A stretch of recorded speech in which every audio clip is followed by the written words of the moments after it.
There are many issues at stake when a presidential candidate only represents one small segment of our society. Astonishingly, our nation may be on the verge of electing such a man, one who will only represent the concerns of the wealthiest. How can the American people be corralled into supporting an elitist mercenary like Mitt Romney? This question must be rattling around in the minds of millions, not just in this country, but throughout the world.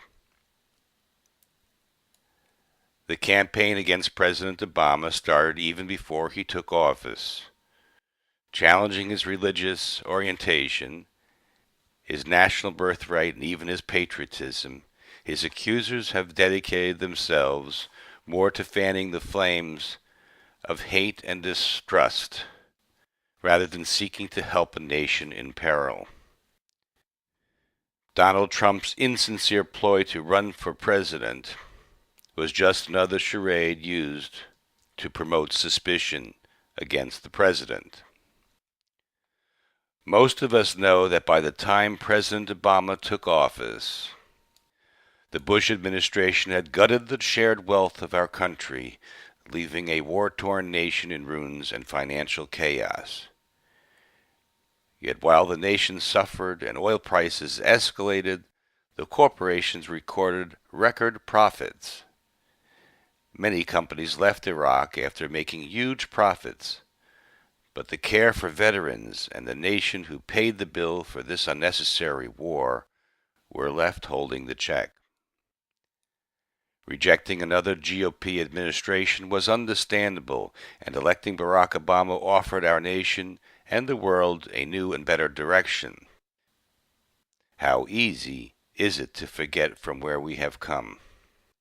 Nonetheless, the new goal of the opposition party was to defeat any policy advocated by Obama, regardless of its potential merit. That is why Congress defeated a jobs bill that would have helped rebuild our crumbling highways, repair our unsafe bridges, and put thousands back to work.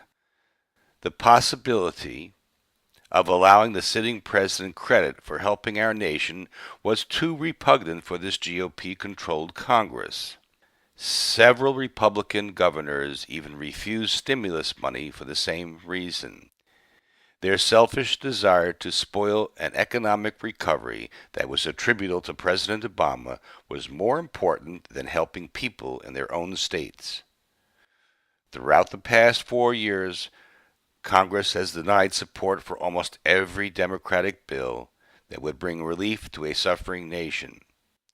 Those same spoilers now blame the president for failing to lead the nation out of the economic abyss left by the previous Bush administration.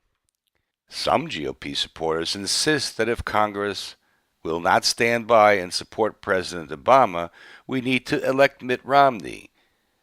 Some admit that the nation is not willing to support a black man in the White House. This perspective is sad and absurd. They are too willing to throw out the bad bathwater with the baby. What we need to do is to enact the programs that will lift our nation up and remove from office those who oppose true progress. What kind of citizen is willing to bow to the bigotry of extremism and to serve corrupt corporate internationalists because it is easier or more convenient? There are always some frightened souls who will pay the thugs a tariff for their protection. This is the same thinking of those willing to be dominated by dictators.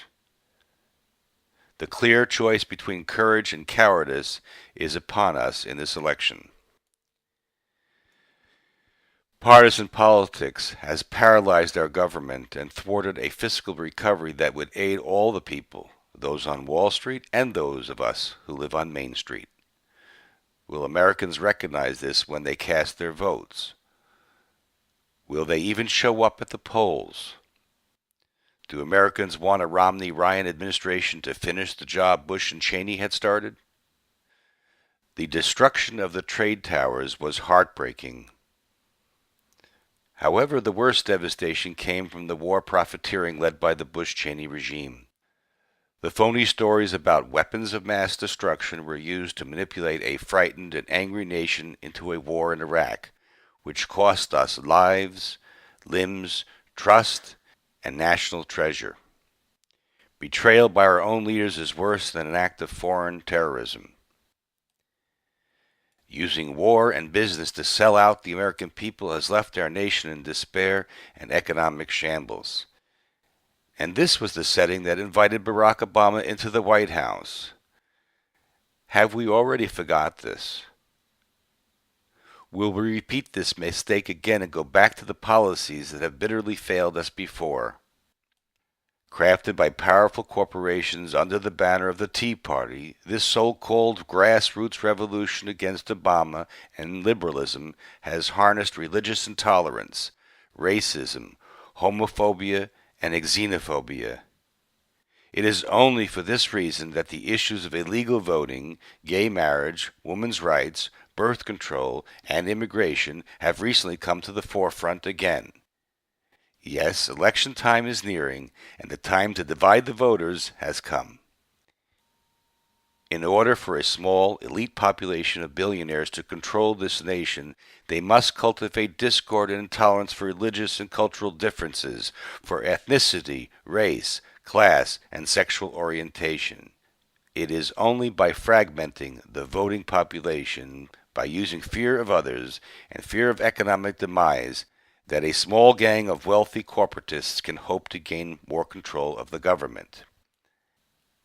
Fear and bigotry are the weapons used to manipulate the voting public. Their mantra is simple: show them how to hate and fear others more than they hate us. This is the GOP platform. Poverty, access to health care, good jobs, and public education matter little or nothing to these politicians. Under the banner of fiscal responsibility, they crusade against Medicare and Social Security, against the safety net programs relied upon by the poor and middle class, meanwhile pouring billions into unregulated corporate welfare programs, tax breaks for the rich, investments in cheap foreign labor, and rip-offs that have made only the richest in our nation richer. When Americans go to the polls in November, will they vote out of fear, greed, and bigotry, or will they vote to promote a nation unified in the hope of improving life for all the people? Only a divided States of America can elect Mitt Romney, the man who champions only the cause of the millionaires and billionaires. This is Spadecaller.